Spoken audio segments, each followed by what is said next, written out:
So we're at the Michoud Assembly Facility. Is that what's that? Is that where we're going? That big building there? That's building. What's inside of that building?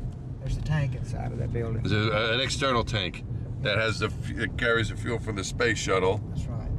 For the main engines. So they put the thing together here. Right. And then the barge takes it over to the Kennedy Space Center, so it can be hooked up with the shuttle and then go to space. Right. All right. So this is it. Tanks inside of there.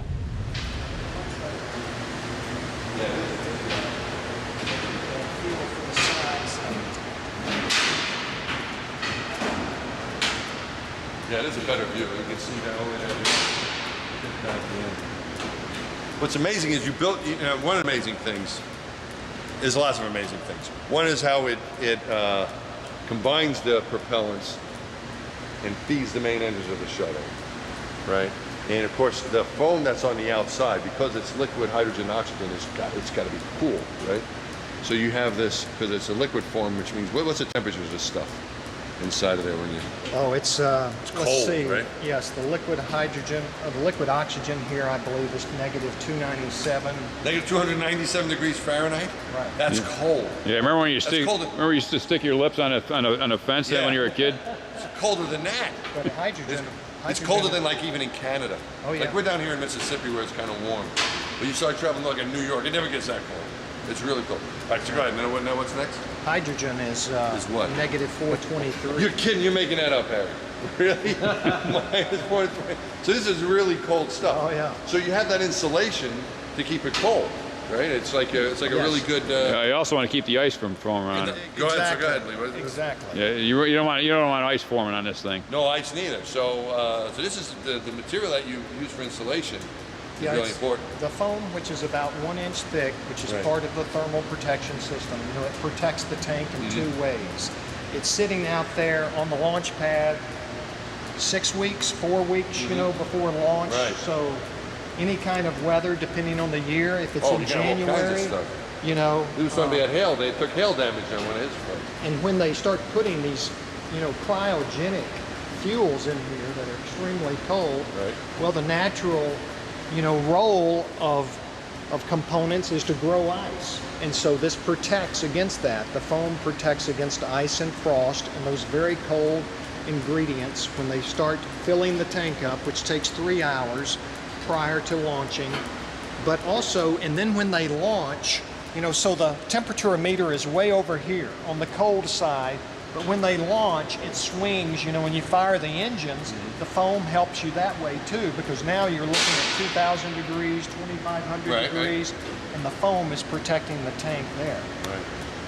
I remember seeing all those Apollo videos when at liftoff, all the ice breaking up. Right. You wouldn't want that coming off. Because the problem is it could damage the shuttle. That's right. That's the problem. So that's what Lee was talking about before with the ice. We don't want that coming off. On Apollo, that was okay because you didn't have to worry.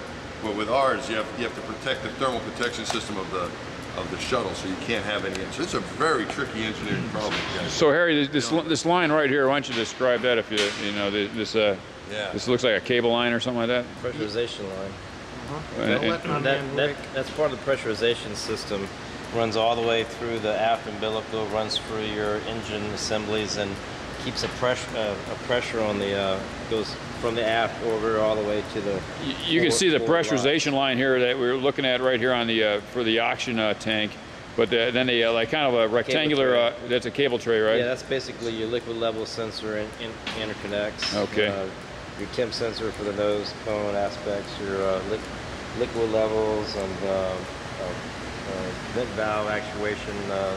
Signals and things like that. And then that big old, how big would you say that big LO2 feed line is there, Rick? Yeah, that's one of our ablator coated fairings, and that's the one that they put the camera in. This you get all the fine shots. That's right. And how big is that feed line that's going on to the 17-inch 17-inch feed line? This tank is about to roll, and about 24 hours from now, this tank will be finished. And then we will roll it 1 mile to the harbor, to the Michoud Harbor, Deepwater Harbor, and the barge will meet it there, Pegasus, the barge, and we'll roll it onto the barge And then we take it to Gulfport, where the Freedom Star, the solid rocket booster retrieval ship, is waiting on it. And it will take it 5 days, tow it across the Gulf of Mexico, around Key West. Yeah, it goes all the way around. Up the Atlantic side of Florida to the Banana It'd be River. nice if there's some kind of intercoastal going cut across the. Yeah, right. All the way around. Yeah, Well, they closed. Well, they closed Mr. Go. That was the shortcut they had. Yeah, That's yeah. why they had the main. They blamed the main flood, so they closed that, so they can't go down there. The So now it's Mississippi longer. River Golf Outlet, Mr. Go, Mississippi River okay. Golf Outlet. That was a straight 85-mile shot from here to the Gulf of Mexico. And that let us get the tanks to Kennedy Space Center 1 day earlier. Now we have to go down the Intercoastal Canal, as Rick was saying. So it's just added 1 day to the trip. All right. And there's a tank right there. Is this one ready to go outside yet or no? Yes. It is, Tomorrow okay. morning. All right, we're gonna go take a look. Be careful. We're pretty close. I mean, it's hard to get an idea of how big, but it's huge. Oh yeah. But we're just seeing just the top part of it right now. 15 stories tall. There's a lot riding on this thing. There's a whole lot. A big, expensive space shuttle and people inside of it. Well, that's the most important part of it. The people inside of it. There you go. I like to hear you say that. You're a good man. Well, we do it for you guys. Well, You thanks. know? We appreciate it. And it doesn't leave here until it's ready. Right. That's the attitude around here, isn't it? Yeah. I don't know if people really appreciate that, the dedication that You got everybody a- has down You here. got a good workforce here Yeah, that has been dedicated for many years. right. And I'm not sure if everyone understands that because, you know, this is a very critical piece of equipment here. This giant tank with all the fuel in it, and we got to make sure it works right. We're gonna really be sad when we get down to the last one. Yeah. But you know, all good things must come to an end, I guess. Apparently so. Apparently so. So we'll see. This is not the last one, though? No. This is the second to No, last this one. is the second to the last. But is this, I thought this was. Someone said this is the third to last Well, one. we have ET-122, which got damaged in the VAB back in Hurricane Katrina, and it's our resurrection tank. Is that gonna be so- the launch on need tank? Yes. So this is who's this one for? you got this one and one other one before the launch on need tank, right? Yes. All right.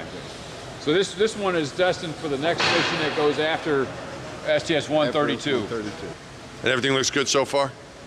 You happy with the way this one's turning Oh out? yeah, it looks great. Yeah. All right, so you're getting everything just nice so you don't have anything flying off the tank and hitting the shuttle. You want it to be perfect. And what are the tools you're using? He's You a look, master machinist, I'm telling you. is that right?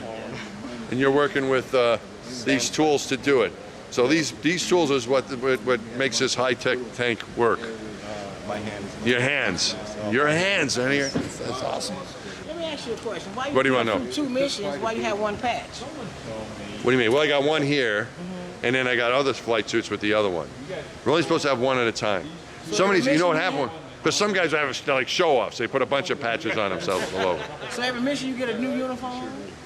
Yeah, you get a new flight suit. Plus, sometimes you get a little bigger, you know, as you get older and you start eating more. I don't know, you're in good shape. But, you know, for us, you come back from space, you start eating, and the next thing you know, hey, you need a new stayed in flight space? suit. How long you stayed? I only go for 2 weeks at a time. Both my flights are about 2 weeks. Yeah. So, but that's, and what else? You got any other questions? Those are pretty easy. Yeah. How long you been with the program? I've been here for 14 years, 1996. How long Yeah. you been here, Vernon? 29. 29. So you've been here for the whole thing, Hey. for the whole shuttle program, haven't you? From the first flight. From the first one. Every one of them you've worked on. Wow. We're headed down to the water. We're headed to That's the where the water. barge is. So the process that happens here, Harry, is that you build this fancy tank that we see inside, Yes, sir. and then you put it on some kind of truck or something. What do you do with it? You put it on Put it on a transporter. And we bring it very slowly, going about 1 mile an hour. Up this road. It takes Right up the us same road, right? Yep. Because here it is. Oh, and this is the road we just took, and look at, This is it. and then it goes inside of that thing. Yes, that's the. Can we drive right in there, Rick? That's the. We drive our car right in there, and maybe we go to. All right. All right, but this is, what do you call it? This is Pegasus. This Pegasus? Is our enclosed barge. It Wow. has its own crew. The barge does. And Okay. that will accompany it. Of course, the barge has no propulsion, so it has to be towed. All right. And a Freedom Star, one of the solid rocket booster retrieval ships, will tow it. It's not here yet, is it? It is not here. Okay. Because they're building this big rock wall, and it's a little too big of a ship for the Intercoastal Canal. So we'll have 2 ocean-going barges, tugs, excuse me, just take it down to Gulfport. And then when does it pull away from here? It takes about 4 to 6 hours to fasten it down and to get ready to make sure it's secure and everything, and then it'll roll. There it is. And it's 12 hours to Gulfport. So will this thing push away on Saturday afternoon? Yes, yes it will. That's our plan. So they drive the transporter right on here. Yes, they do. All right. They certainly do. And it will stay on the transporter, you know, until it gets to the vehicle assembly building at Kennedy Space Center.